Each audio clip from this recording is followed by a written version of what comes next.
Boa tarde a todos, muita paz para os nossos corações, que Jesus possa estar presente nas nossas mentes, nos nossos corações nessa tarde e noite de hoje. Queremos refletir, tomar o passe, que possamos estar receptivos, né, às informações, principalmente aos fluidos salutares advindo através do passe. O tema de hoje é um tema corriqueiro no nosso dia a dia, né? Comum para todos nós, mas que às vezes não entendemos muito bem como ele se dá, por que ele se dá, qual a causa, que são as simpatias e antipatias terrenas. Há alguns domingos atrás, foi dado estudo sobre as simpatias e antipatias no plano espiritual. Hoje nós vamos falar sobre essas simpatias e antipatias aqui na Terra. Como ela se dá, né? Às vezes a gente tem uma simpatia imediata com alguém e muitas das vezes uma antipatia também imediata, sem a pessoa nem falar nada.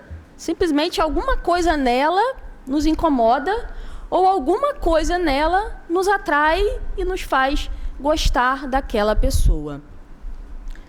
Simpatia é a relação entre pessoas que, tendo afinidades no sentir e no pensar, se sentem atraídos espontaneamente entre si. Então, sempre quando falarmos de simpatia, vamos lembrar de poder de atração.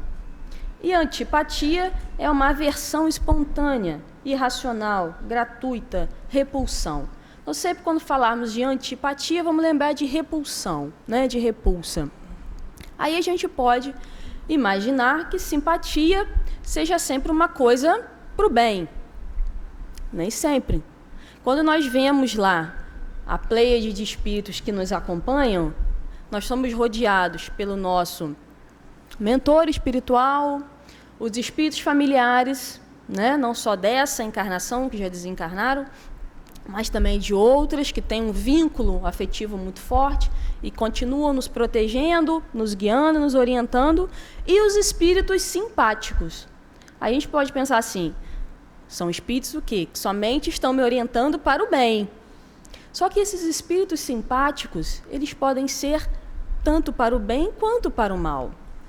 Por exemplo, se eu estou determinado na tarefa do bem, no esforço próprio, no estudo,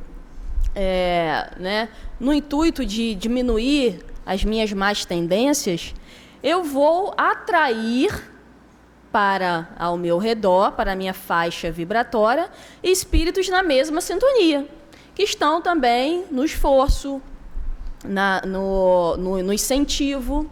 Agora, se eu me demoro nos sentimentos de inveja, de mágoa, de animosidade, somente de irritação, eu vou atrair quem também para meu lado? Esses espíritos na mesma faixa vibratória.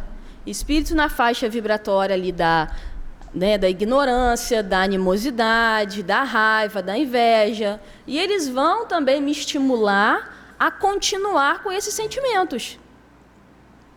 São simpáticos. Simpáticos o quê? Nos vícios. Simpáticos nos vícios. Vocês podem perceber que quando nós estamos mais para baixo ou com muita mágoa, aquele sentimento fica, direto na nossa cabeça. Sempre o quê? Aquela ideiazinha de que é preciso continuar com aquele sentimento, de que como você vai esquecer aquilo, e que você tem que dar o troco, e que você não pode fazer isso. Como é que você vai esquecer? Então, são esses espíritos simpáticos ali nos vícios. A mesma coisa quando nós vamos, às vezes, em determinados ambientes, onde as pessoas ali estão para se deleitarem em todos os tipos de vícios, nós, muitas das vezes, entramos acompanhados com um número X de espíritos e retornamos ao nosso lar com 2, 3x de espíritos.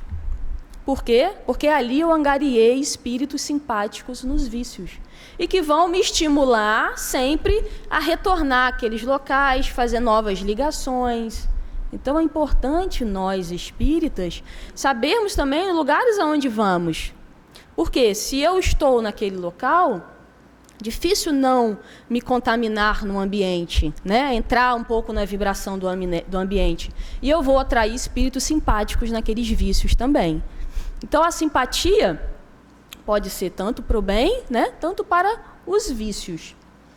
E na 386, as 3 primeiras perguntas, ele vem falando sobre simpatia e as 2, 3 últimas sobre antipatia. Então, na 386, ele fala assim: 2 seres que se conheceram e se amaram podem se reencontrar numa outra existência corporal e se reconhecer?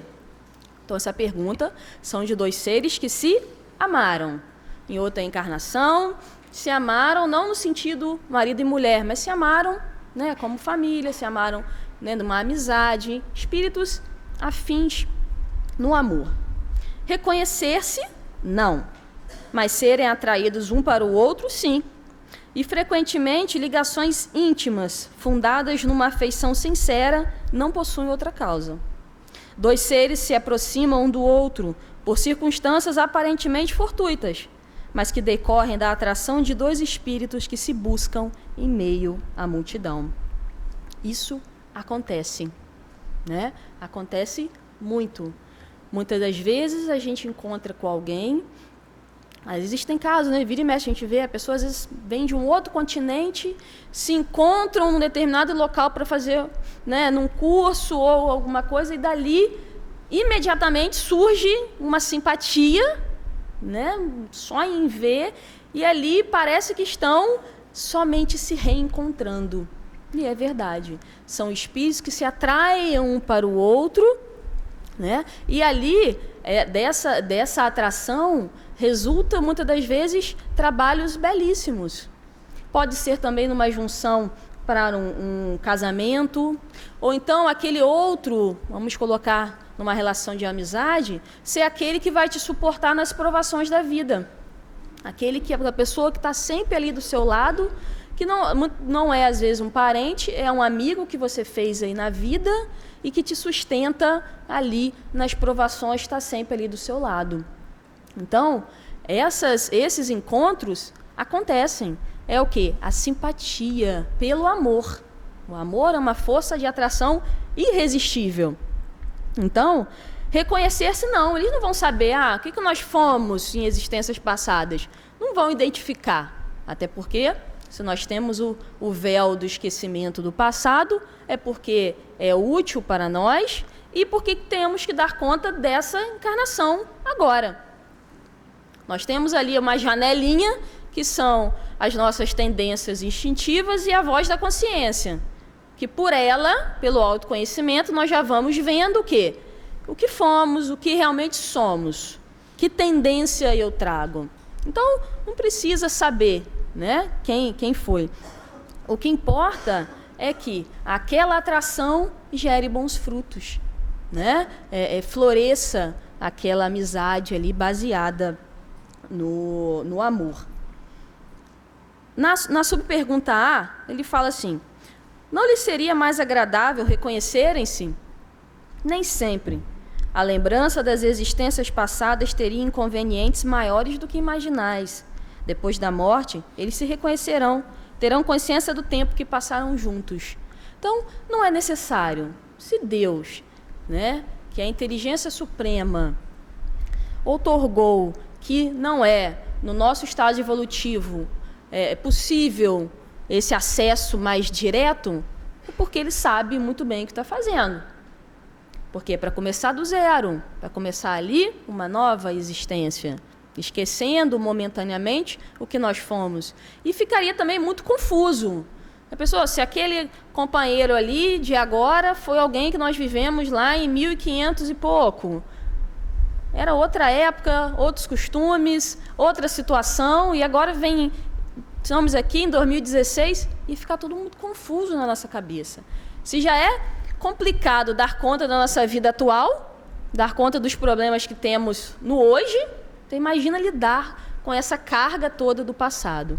Quando desencarnarem, vão ver que essa encarnação foi só mais um capítulo e vai conseguir acessar ali os outros capítulos desse livro e ter uma visão mais ampla, né? Ter uma visão mais macro ali da sua própria vida. Na 387, ele fala assim: a simpatia tem sempre por princípio um conhecimento anterior. Nós, espíritas, na maioria das vezes a gente quer associar sempre algo do passado, né? Isso daqui, essa amizade de hoje é porque é fruto do passado. Às vezes o passado é de 30 minutos atrás, o passado é de um mês atrás. Na maioria das vezes, esses encontros de outrora são assim, bem avassaladores, uma coisa irresistível, incontrolável mesmo. Mas no nosso dia a dia, a gente tem relações de simpatia, de atração, por afinidade de gostos, afinidade de pensamento. Muitas das vezes começa uma relação ali de simpatia na sala de espera de um consultório. Quem nunca fez uma amizade em sala de espera de consultório? Aí geralmente começa assim: hoje está calor, né? Ou hoje está frio, está abafado aqui.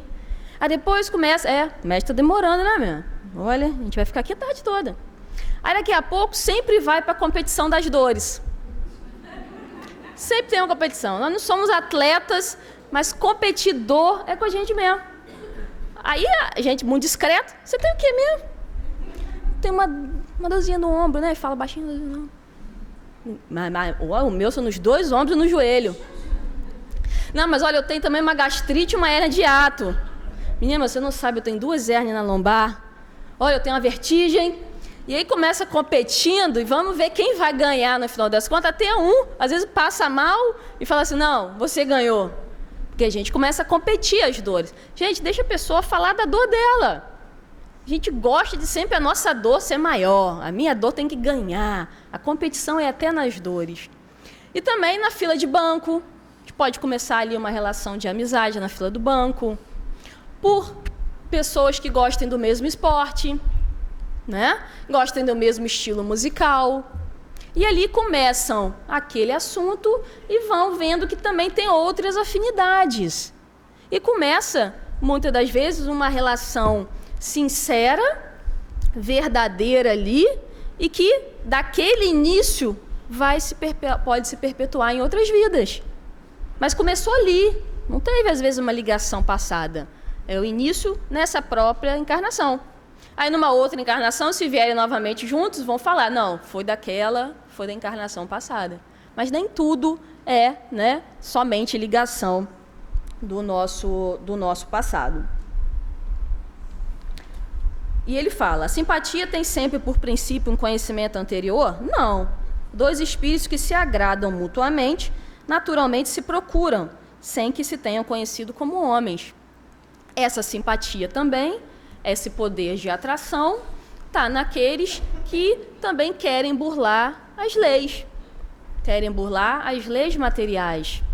Às vezes você, né, quer fazer alguma coisa que não é lícita, e você encontra pessoas que também, né, atrai pessoas que também gostam de burlar as leis materiais. E eles se atraem, se afinizam e fazem aí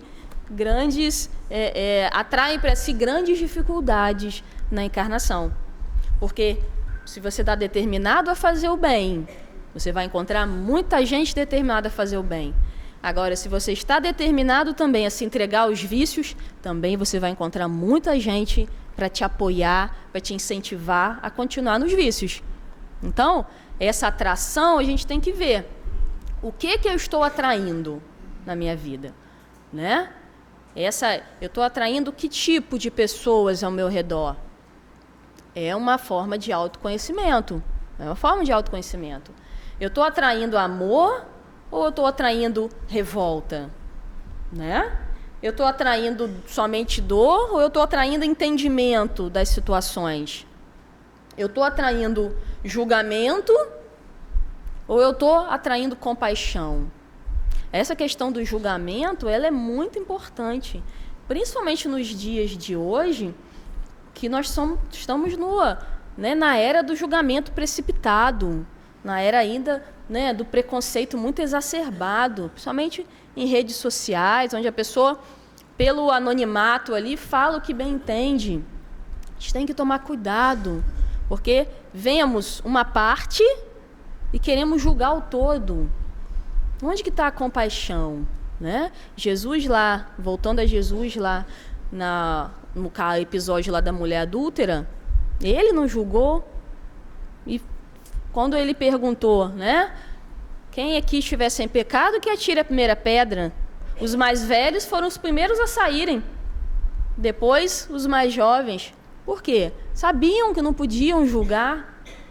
Porque quem hoje, aqui no nosso estágio atual evolutivo, de espíritos ainda imperfeitos, não comete falhas? Quem não comete erros? Quem não comete equívocos? Todos nós. E será que no lugar daquela pessoa, naquela situação, eu faria diferente? Muitas das vezes faria pior. Muitas das vezes faria até pior. Então, o não julgamento, nós seremos medidos com a mesma regra que estamos medindo. Se eu julgo demais, eu vou receber julgamento mais austero. Se eu vou trabalhando em mim a compaixão, a indulgência, que é entender o estágio evolutivo do outro, eu vou atraindo o que para mim? Eu vou atraindo as bem-aventuranças. Eu vou atraindo incentivo do plano espiritual superior, que vai me incentivar naquilo. Quando Jesus lá proferiu as bem-aventuranças, bem-aventurados os aflitos, porque serão consolados, e todas as outras bem-aventuranças, essas bem-aventuranças estão ao nosso alcance. É preciso o quê? Sair desse patamar e subir um pouquinho para conseguir ter esse benefício das bem-aventuranças. Para eu conseguir a consolação, eu preciso buscá-la, eu preciso atraí-la. E é essa força atrativa que vem o quê? Do amor e da fé. A fé é a vontade do querer, né? É uma força atrativa. Se a gente for lembrar lá Jesus, no episódio lá com a mulher que sangrava há 12 anos, e lá no meio da multidão, a mulher tocou, né, em Jesus e se curou. E ele falou, quem me tocou? Aí os discípulos, mas mestre, cheio de gente aqui ao seu redor, como é que você percebeu isso? Não, alguém me tocou. Alguém me tocou. Ele sentiu dele saindo aquele fluido de cura. E a mulher foi curada e ele diz, a tua fé te salvou, a tua fé te curou.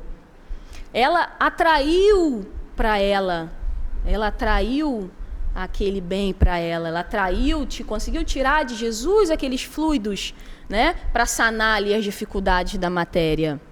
E assim somos nós. Muitas das vezes tomamos um medicamento, mas não acreditamos que ele vai nos curar, vai aliviar a nossa dor. Aí o outro toma com fé e se sente melhor. E isso já está até comprovado em pesquisas científicas. Estão fazendo pesquisa nos hospitais em pacientes que oram e pacientes que não oram, que não têm nenhuma fé. O tempo de internação e a melhora é muito maior naqueles que oram e que têm fé. Por quê? Porque atraem para si o que tem de melhor. Atraem para si essas forças restauradoras. Se a gente for ver, o nosso cérebro físico é como se fosse o comandante e as nossas células é todo um exército. O comando tem que vir da onde? Do espírito, para as suas células trabalharem em prol do seu corpo. Mas se eu só jogo toxinas, se eu só penso, sou uma pessoa totalmente só na revolta, só no julgamento alheio, só na mágoa, não consigo ser um pouco mais polido, não consigo ter gentileza para com as pessoas, o que eu jogo na minha corrente sanguínea? O que eu jogo para mim? Que informação que eu dou para as minhas células? De não regeneração. Então, tudo em mim vai ser muitas das vezes mais longo, mais complicado, mais difícil. É preciso que atentamos para isso, né? Nós comandamos as nossas células, atraímos aquilo que pensamos, né? Atraímos aquilo que pensamos, aquilo que fazemos e aquilo que sentimos.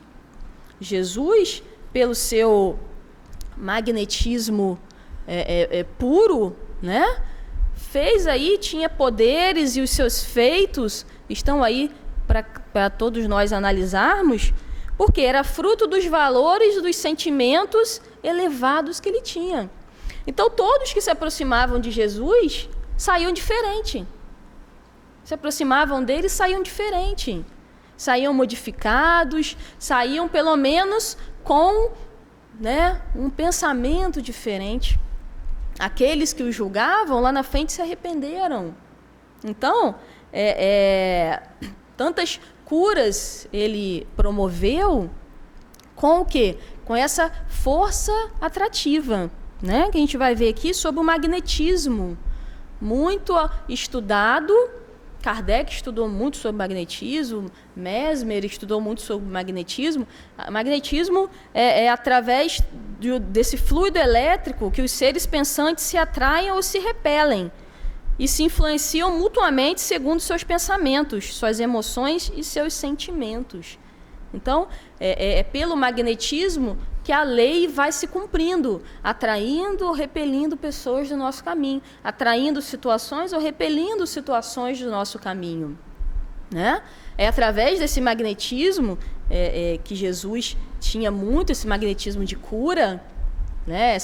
Essa força fenomenal que ele tinha, que ele curava ali os cegos, os leprosos, né? Os paralíticos da sua época. Por quê? Porque trabalhou exaustivamente os seus sentimentos, é um espírito puro e consegue fazer isso.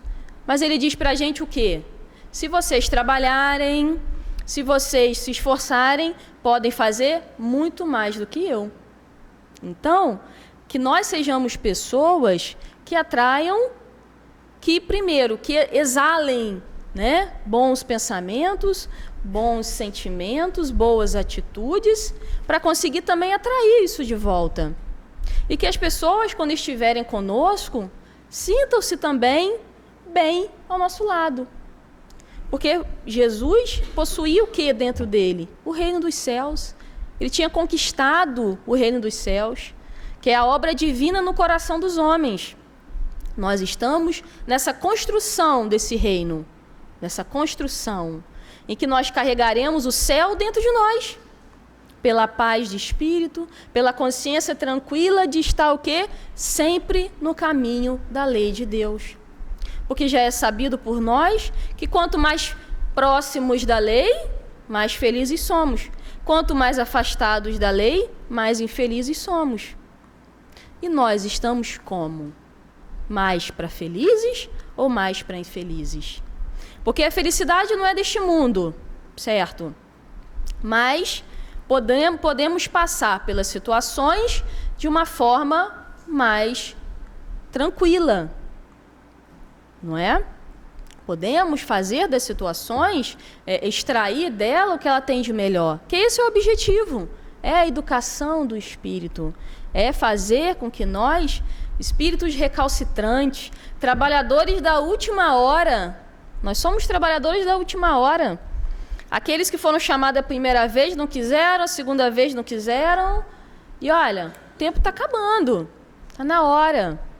E se aceitarmos, teremos o mesmo salário que aquele que foi da primeira hora.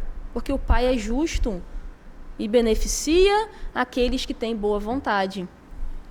Então, que nós possamos sempre o quê? Pensar nisso, né? Atrair isso, porque o pensamento ele também é matéria. Então, se eu penso, eu plasmo aquela situação ao meu redor e vou atrair aquilo.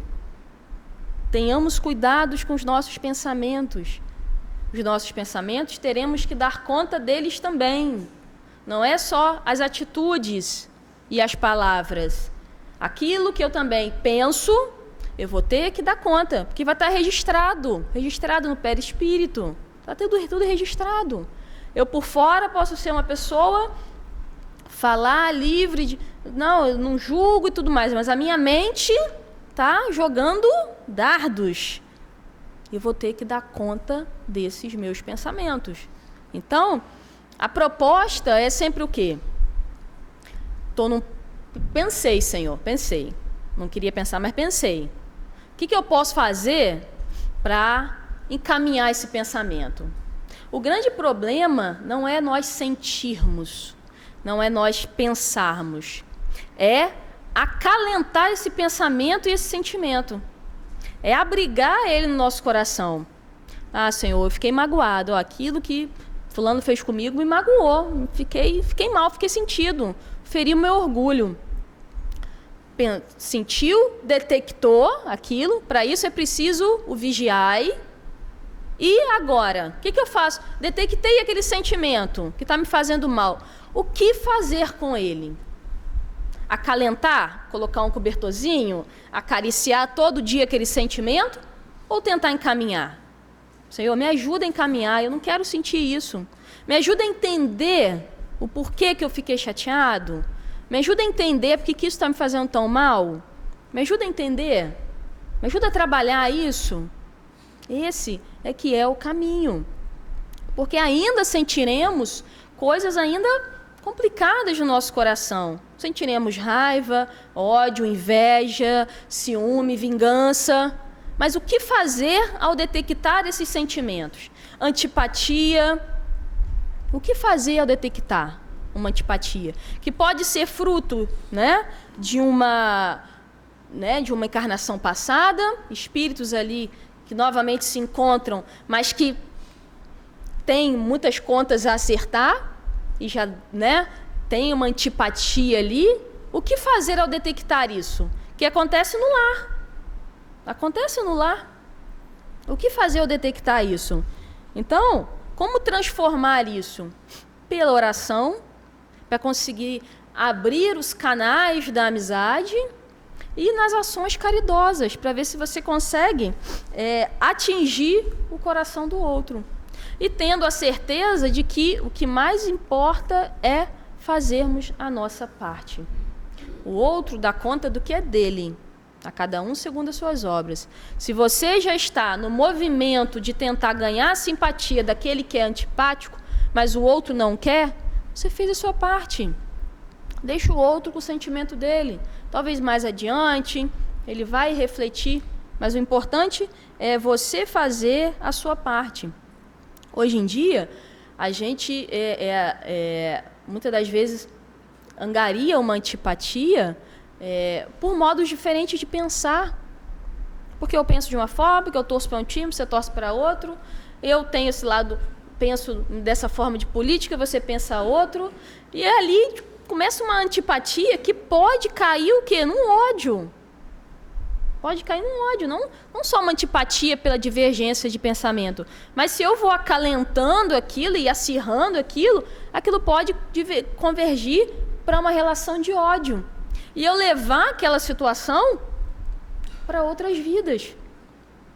E não são esses, muitas das vezes, os casos de obsessão que nós vemos? Espíritos que nos cobram, porque se existe um cobrador, existe um devedor. Espíritos que nos cobram situações do passado, porque não conseguiram se entender enquanto estavam a caminho. O que Jesus falou para a gente? Quando for lá ofertar a sua oferenda lá no altar, se tiver mágoa no coração ou tiver algum inimigo, deixa a oferenda, vai lá, reconcilia-te e volta. Então, reconciliar com os meus adversários enquanto é tempo, além de ser uma recomendação do mestre, é uma questão de inteligência. Porque essas relações eu vou levar para o além-túmulo. E vai ser muito mais difícil, de desfazer com todas aí as informações que nós temos. Então, na 389, ele fala assim para a gente: de onde se origina a repulsão instintiva que se experimenta por algumas pessoas à primeira vista? Às vezes, o modo só da pessoa olhar, da pessoa falar, da pessoa andar, da pessoa respirar, já incomoda a gente. Gente, a pessoa nunca falou comigo, mas eu já tenho uma antipatia, não consigo nem chegar perto daquela pessoa. espíritos antipáticos que se adivinham e se reconhecem sem se falarem. Quando é muito acirrado, muito, né, imponente assim, geralmente é de outras encarnações, né? São ali espíritos que estão novamente unidos para quê? Para continuar aquilo que fizeram na encarnação passada? Não. O objetivo é que o resultado dessa encarnação seja diferente. Seja diferente. Que um deles dê o braço a torcer, ou os dois. Quem nunca transformou uma relação de antipatia por alguém numa relação de simpatia? Ah, aquela pessoa ali, olha, gostei não. Né? Às vezes agrega alguém ao nosso grupo de amizade. A gente já olha, não gostei de fulano não, ó, achei isso, aquilo outro. Olha lá, olha a roupa. Olha lá, olha o batom, né? Somente mulher, né? Olha tudo de cima a baixo, cima a baixo. Aí a gente fala assim, né, já não gostei, descarta a pessoa. E às vezes uma situação acontece em que vocês se conhecem um pouco mais. Fala assim, gente, não é nada daquilo que eu estava imaginando. Pessoa legal, simpática, e se tornam amigos. Porque se deram a chance de se conhecer melhor, né? Sem tantas barreiras. Acontece muito. Então, nós temos que olhar o próximo com um olhar mais cristão, né? Angariar mais simpatia, né? Simpatia para o bem. Não nutrir o ódio com ódio, né? Nós não estamos mais nesse objetivo. Já temos que lutar contra esses sentimentos. Por quê? Temos que ter uma visão mais de indulgência, de entender mais o estágio evolutivo do outro, colocar as lentes cristãs, olhar o próximo como Cristo olharia, olhar o próximo de uma maneira mais cristã. Aí as antipatias vão, né, se desfazendo naturalmente. Não que todos vão aceitar ser amigos ou ter uma relação boa, mas que você não fique alimentando, que nós não fiquemos alimentando isso, né? Porque se é cada um segundo as suas obras, eu vou dar conta somente do que é meu. A continha lá é separada para cada um. Então, transformar antipatias em simpatias é a nossa missão. Porque, como diz a música, né? Eu quero ter 1 milhão de amigos. Imagina quão feliz essa pessoa que tem 1 milhão de amigos sinceros. E, no futuro, ou no presente, ou no agora, quando nós nos determinarmos a caminhar no bem, nós vamos ter vários amigos que nos incentivarão, que caminharão junto conosco para o quê? Para o objetivo de chegar à perfeição, para o objetivo de ser pessoas melhores. A gentileza no trato, a gentileza no falar, a gentileza no agir gera, né, simpatia das pessoas. Deixar de ser tão carrancudo, deixar de falar às vezes de uma maneira muito, né, rude. Se alguém porque às vezes a gente não percebe que fala assim, que age assim. Mas se alguém já chegou pra gente e falou, e nós não quisermos enxergar, aí é outra situação. Às vezes é tão automático nosso sair atropelando as pessoas e ser rude, falar grosso, né, e falar de forma, né, violenta, agressiva, que a gente não percebe. Mas, com certeza, na nossa vida, várias pessoas já falaram. Falando, o seu modo de falar machuca. O seu modo de falar, né, me deixa chateado. Aí, não, eu sou assim, não vou mudar.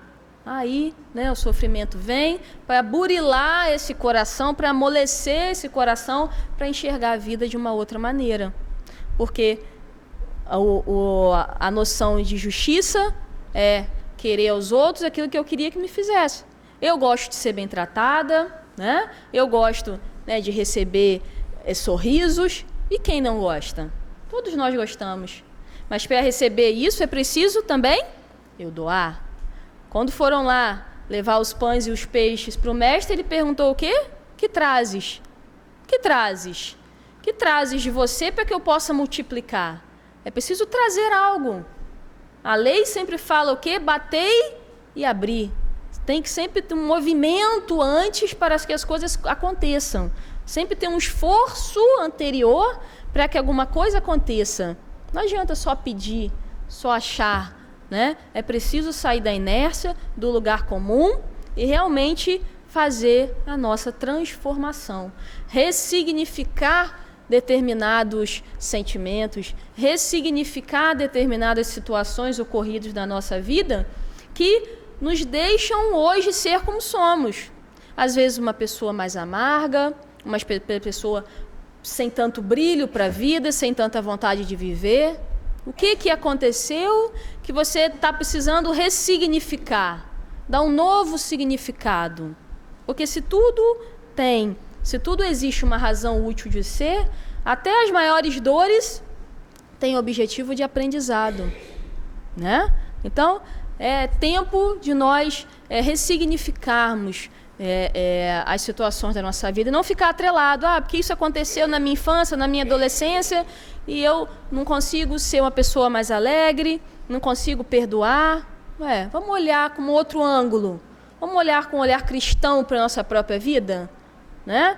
Tentar extrair daquilo melhor e seguir adiante. Porque a vida fica muito mais leve quando se tem um outro olhar por cima dela. Quando se tem, como diz Dr. Erma, uma visão superior de vida. Os maiores problemas ficam bem mais fáceis de ser carregados, né? Que Jesus nos abençoe, que assim seja.